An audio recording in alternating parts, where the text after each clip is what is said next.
प्यारे बच्चों नमस्कार, मैं देवेश कुमार। आज हम लेके आए हैं फिजिक्स में आपके लिए काफ़ी इंपॉर्टेंट क्वेश्चंस जो कि बोर्ड एग्जाम 2025 के लिए काफ़ी महत्वपूर्ण है।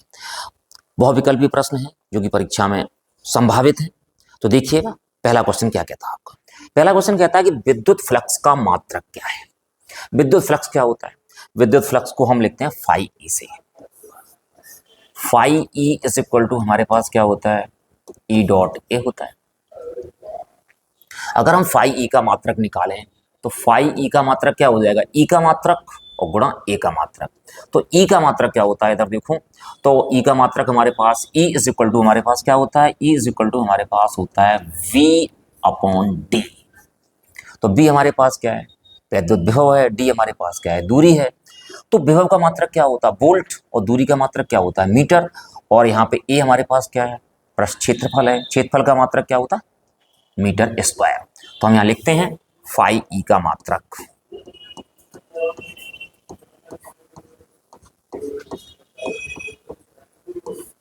बराबर ई का मात्रक गुणा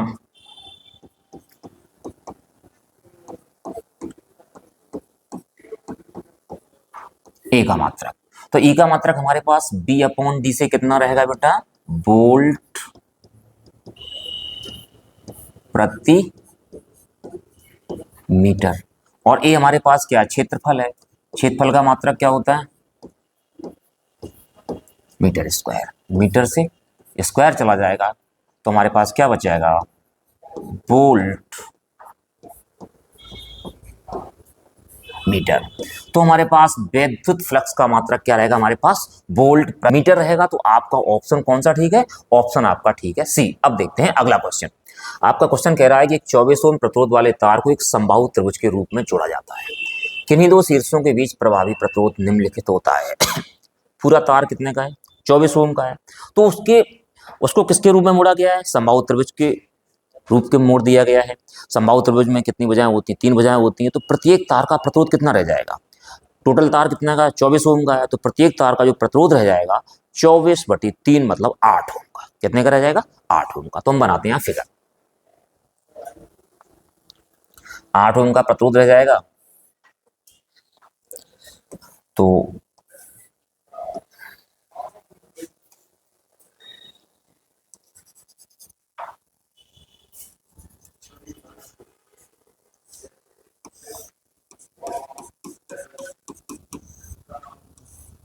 ठीक, ये मैंने मान लिया एक समबाहु त्रिभुज है ए बी सी। ये प्रतिरोध कितने का रहेगा, 8 ओम का रहेगा। ये प्रतिरोध कितने का रहेगा, 8 ओम का रहेगा। ये प्रतिरोध कितने का रहेगा, 8 ओम का रहेगा। उसने कहा किन्हीं दो शीर्षों के बीच का क्या ज्ञात करना है, प्रतिरोध ज्ञात करना है।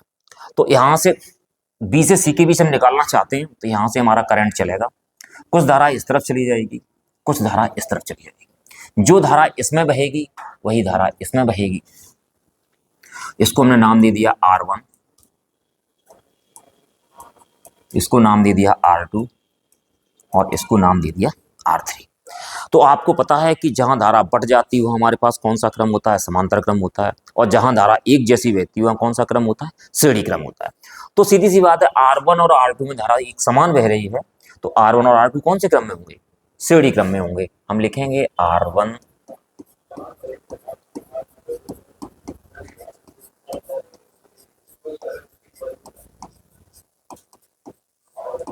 श्रेणी क्रम में है,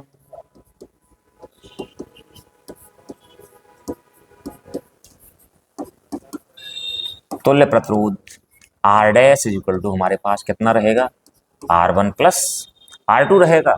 तो R dash is equal to R1 plus R2, 8 plus 8 कितना हो गया हमारे पास, 16 ओम हो गया।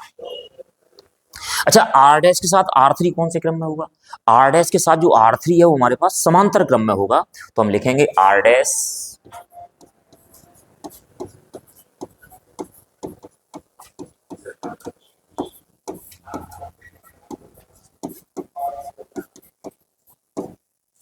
समांतर क्रम में है।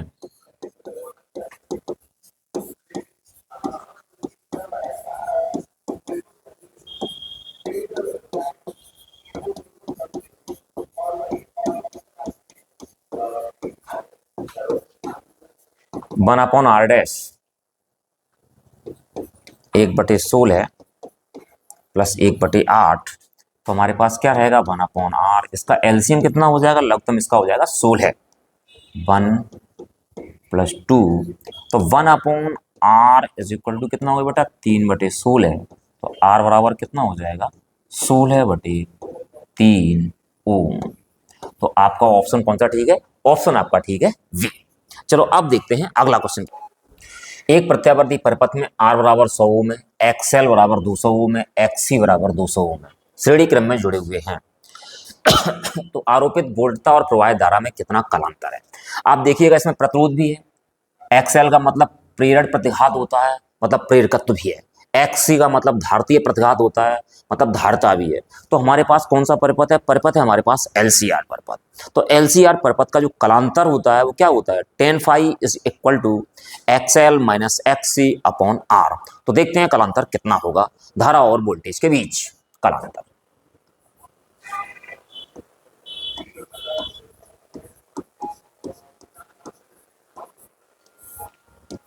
tan phi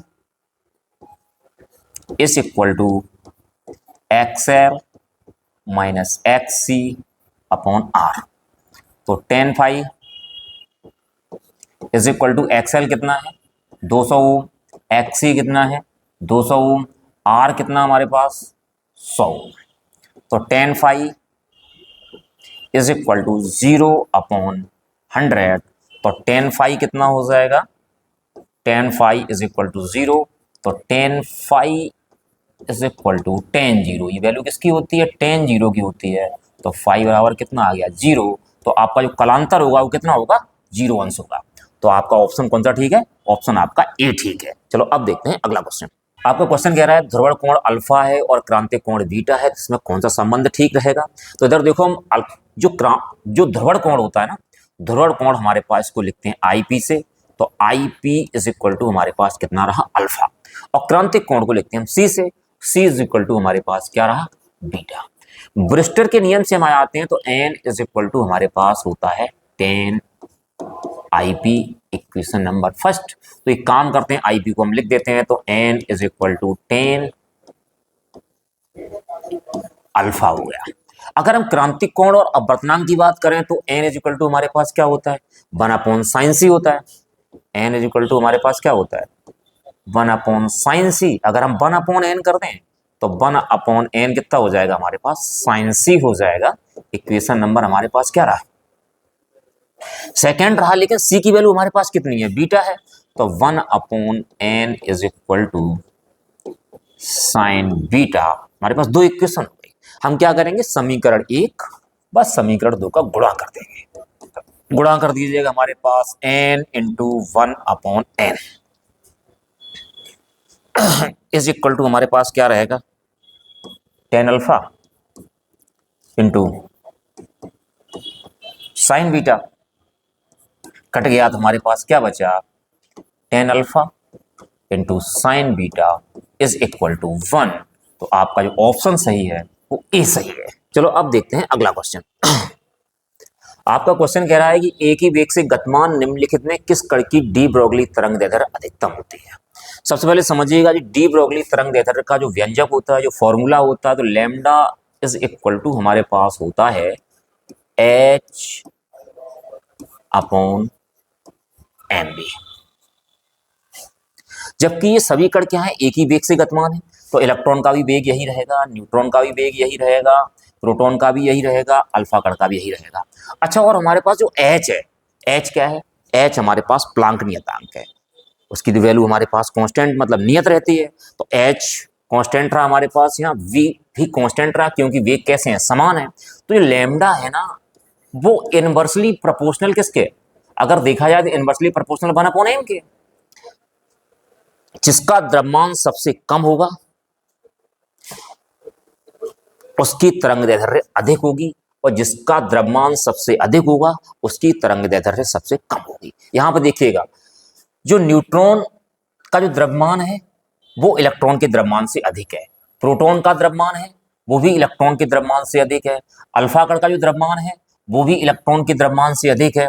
तो सबसे कम द्रव्यमान यहाँ किसका है, सबसे कम द्रव्यमान है इसमें इलेक्ट्रॉन का। तो स्पष्ट है कि इलेक्ट्रॉन की जो डी ब्रोगली तरंगदैर्ध्य होगी वो सबसे अधिक होगी। तो इसका ऑप्शन कौन सा ठीक रहेगा? इसका ऑप्शन ठीक रहेगा ए। चलो अब देखते हैं अगला क्वेश्चन। आपका अगला क्वेश्चन है कि प्रकाश विद्युत प्रभाव के प्रयोग में आपतित प्रकाश की आवृत्ति न्यू तथा निरोधी विभव के बीच खींचे गए वक्र की जो ढाल होती है, सीधा सा आंसर इसका, इसकी जो वक्र की जो ढाल होती है वो हमारे पास कितनी होती है? H/E होती है। तो इसका ऑप्शन कौन सा ठीक रहेगा? ऑप्शन आपका ठीक रहेगा बी। आपका क्वेश्चन कह रहा है एक प्रकाश किरण पुंज वायु से जल में प्रवेश करता है, निम्नलिखित में कौन सा अपरिवर्तित रहेगा? जब वायु से जल में प्रवेश करेगा तो घटना किसकी होगी? अपवर्तन की होगी। अपवर्तन में आपकी चाल बदल जाती है, आयाम बदल जाते हैं, तरंगदैर्ध्य बदल जाती है, सिर्फ क्या नहीं बदलती है? आवृत्ति नहीं बदलती है। तो इसमें क्या अपरिवर्तित रहेगा? इसमें आपका अपरिवर्तित रहेगा आवृत्ति। तो आपका ऑप्शन कौन सा ठीक रहेगा? आपका जो ऑप्शन है वो कौन सा ठीक रहेगा? डी ठीक रहेगा। चलो अब देखते हैं अगला क्वेश्चन। आपका अगला क्वेश्चन कह रहा है कि निर्वात में प्रकाश की तरंगदैर्ध्य 6400 एंगस्ट्रॉम है, जल में इसकी तरंगदैर्ध्य क्या होगी जबकि जल का अपवर्तनांक 4/3 दिया गया है? तो लैम्डा जो निर्वात में तरंगदैर्ध्य है, लैम्डा है हमारे पास 6400 एंगस्ट्रॉम और जल का अपवर्तनांक n इज इक्वल टू कितना दिया गया है? 4/3 दिया गया है। तो कहता है कि जल में इसकी तरंगदैर्ध्य कितनी होगी? लैम्डा w मान लीजिएगा। तो लैम्डा w पूछ रहा है। तो हमारे पास जो n बराबर क्या होता है? वी हैव n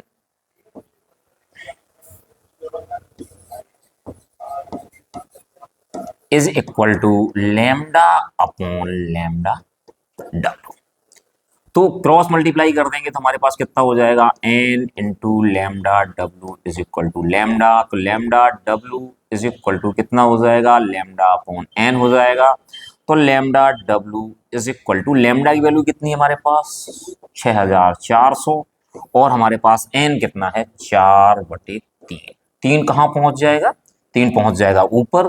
तो हमारे पास क्या रहेगा? Lambda w is equal to 6400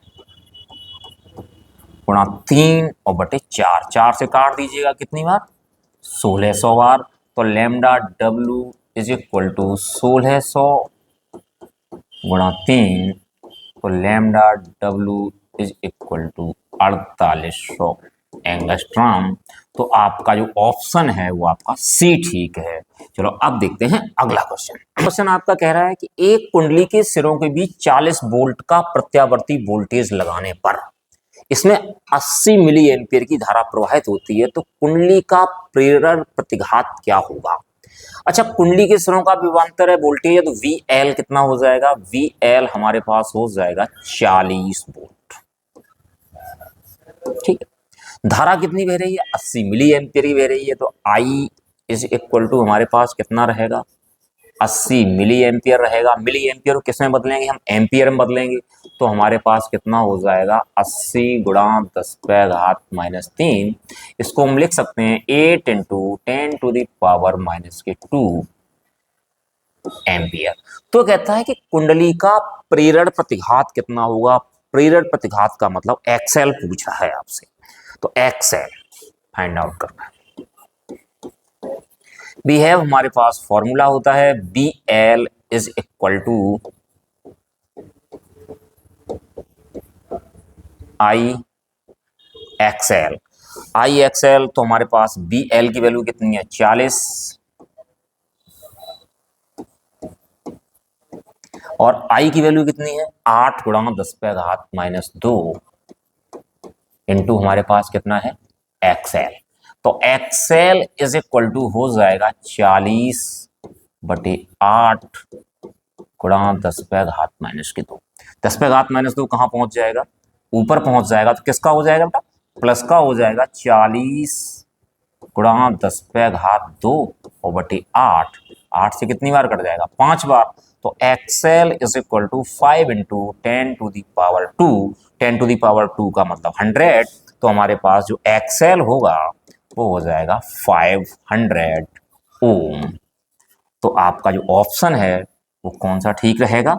आपका जो ऑप्शन है वो ए ठीक रहेगा। कितना रहेगा हमारे पास? 500 ओम। अब देखते हैं अगला क्वेश्चन क्या कह रहा है आपका। आपका क्वेश्चन कह रहा है कि विद्युत विभव का मात्रक क्या है? अच्छा, विद्युत विभव V बराबर क्या होता है? V बराबर W/Q होता है। तो देखो क्या होता है, विद्युत विभव का मात्रक देखते हैं इसको। तो V इज इक्वल टू हमारे पास क्या होता है? V इज इक्वल टू हमारे पास होता है W/Q। तो V का मात्रक बराबर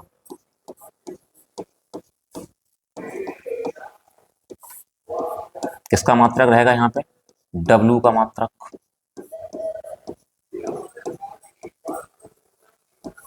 बटे Q का मात्रक। W हमारे पास क्या होता है? कार्य होता है। तो कार्य का मात्रक क्या होता है? जूल होता है। और Q हमारे पास क्या होता है? आवेश होता है। आवेश का मात्रक क्या होता है? कूलाम होता है। तो इसका मात्रक क्या रहेगा? जूल प्रति कूलाम। और आपका जो ऑप्शन है वो ए ठीक है। चलो अब देखते हैं इसमें अगला क्वेश्चन क्या कहता है आपका।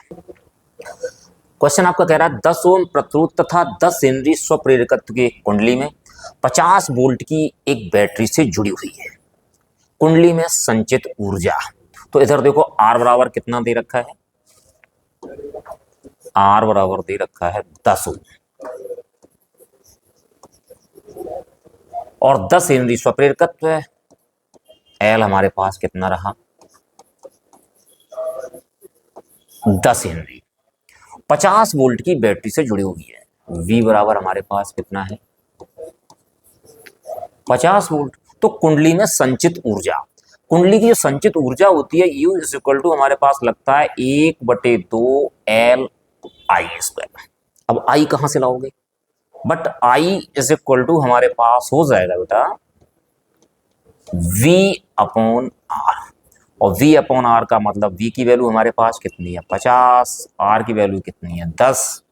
कितनी बार आ गया? तो I कितनी आ गई हमारे पास? 5 एम्पियर आ गई। अब हम निकालते हैं यहां से ऊर्जा।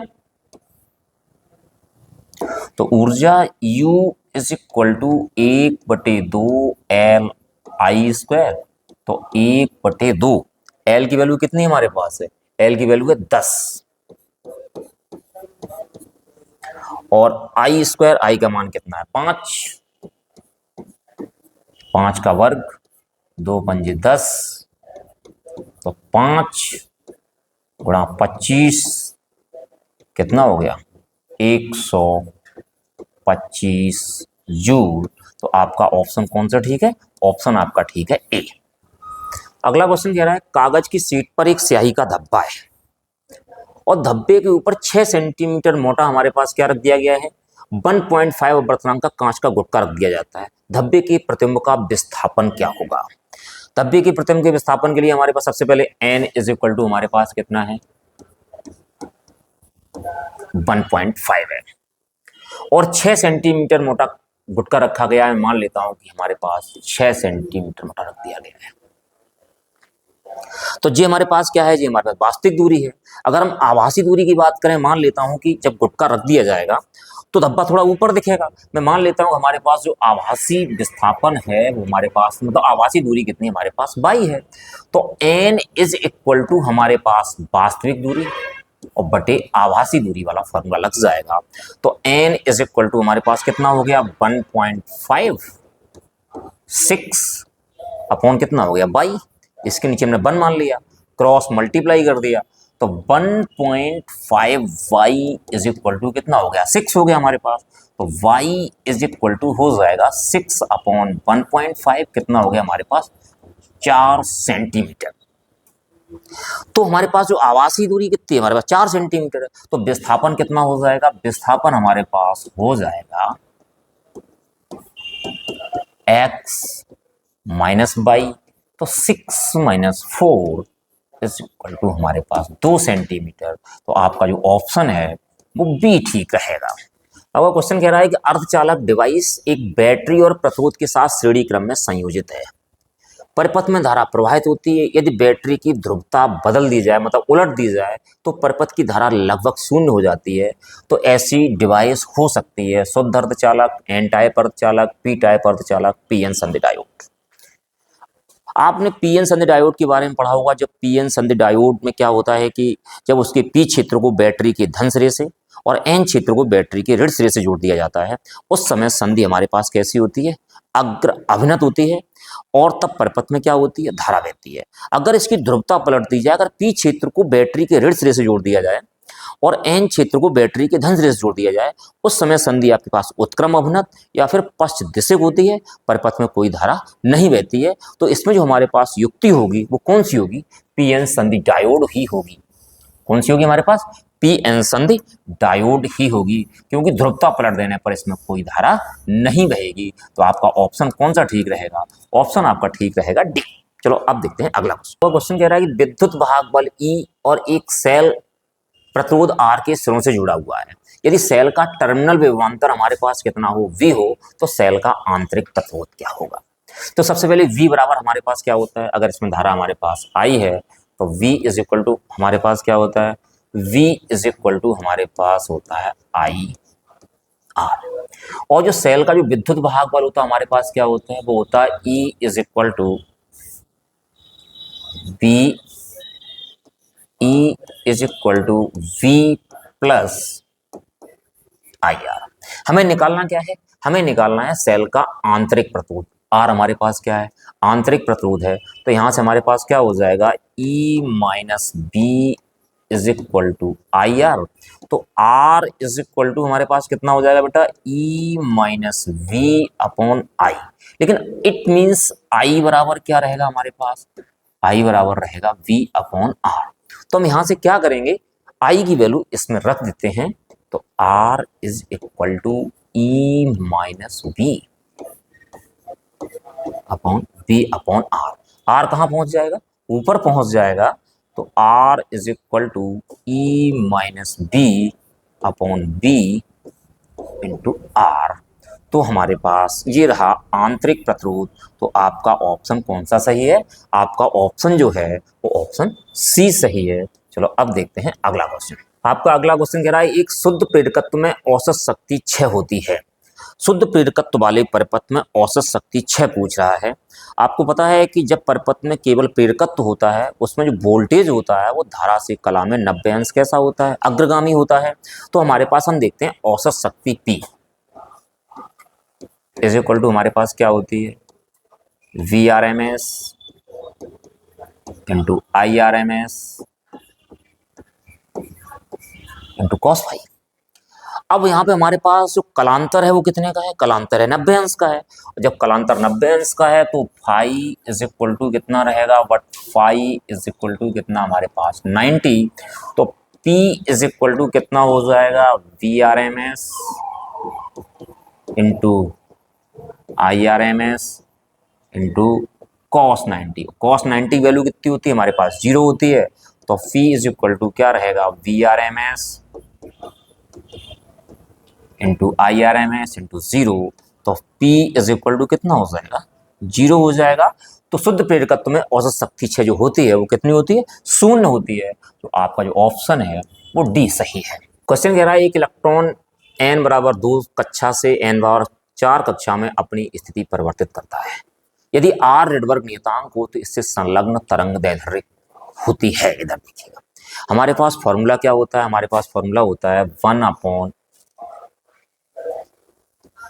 Lambda is equal to R 1 upon N1 square minus का 1 अपॉन N2 स्क्वायर। तो 1 upon lambda is equal to R Rydberg नियतांक रहा, दूसरी कक्षा से चौथी कक्षा में जा रहा है तो 1 अपॉन 2 का स्क्वायर और माइनस 1 अपॉन 4 का स्क्वायर। तो हमारे पास यहाँ क्या बचता है बेटा, 1 upon lambda is equal to R 1 upon 2 का स्क्वायर 1 अपॉन 4 और माइनस का 1 अपॉन 16। तो 1 upon lambda is equal to R। LCM कितना रहा हमारे पास, 16 रहा, 4 चौको 16, 4 हो जाएगा।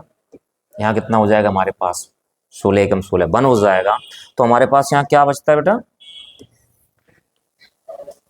यहाँ बचता है 1 upon lambda is equal to R 3 upon 16। तो 1 upon lambda is equal to 3R upon 16। हमें वैल्यू किसकी निकालनी है, लैम्डा की निकालनी है, तरंग दैर्ध्य की निकालनी है। तो lambda is equal to 16 upon कितना हो जाएगा 3r हो जाएगा। तो जो आपका जो ऑप्शन है वो कौन सा ठीक है? ऑप्शन आपका ठीक है वी वाला।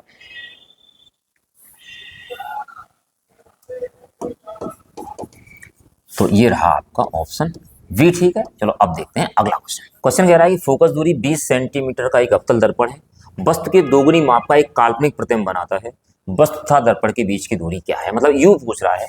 तो एफ बराबर कितना दे रखा है? एफ बराबर दे रखा है माइनस का 20 सेंटीमीटर।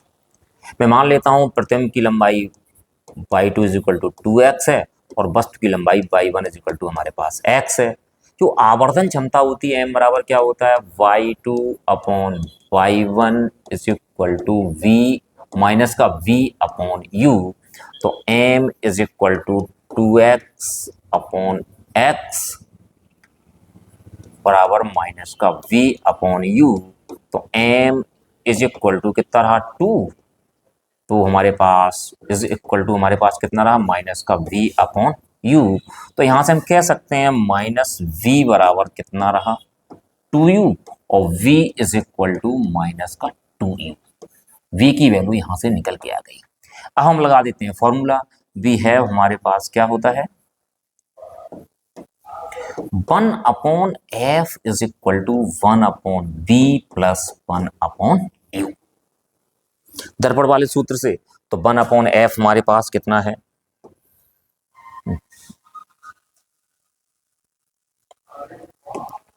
तो 1 अपॉन माइनस का 20 F.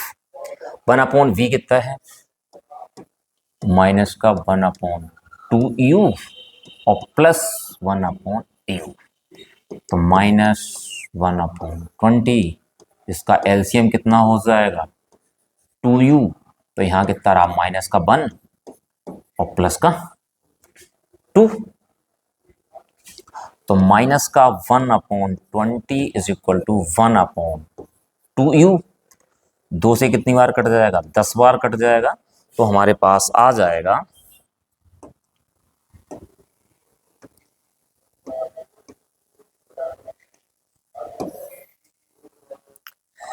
1 upon minus 10, 1 upon u। तो u बराबर हो जाएगा माइनस का 10 सेंटीमीटर। तो हमारे पास जो ऑप्शन रहेगा वो कौन सा सही रहेगा? ऑप्शन हमारे पास बी सही रहेगा। तो u बराबर कितना रहा हमारे पास? 10 सेंटीमीटर। आज के वीडियो में इतना ही। फिर आपको मिलते हैं नई वीडियो में नए क्वेश्चंस के साथ। उम्मीद है कि आप लोगों को ये क्वेश्चन समझ में आ गए होंगे। यदि क्वेश्चंस आपकी समझ में आ गए हो तो आप चैनल को सब्सक्राइब कर दें, वीडियो को लाइक कर दें, साथ ही साथ शेयर कर दें। धन्यवाद।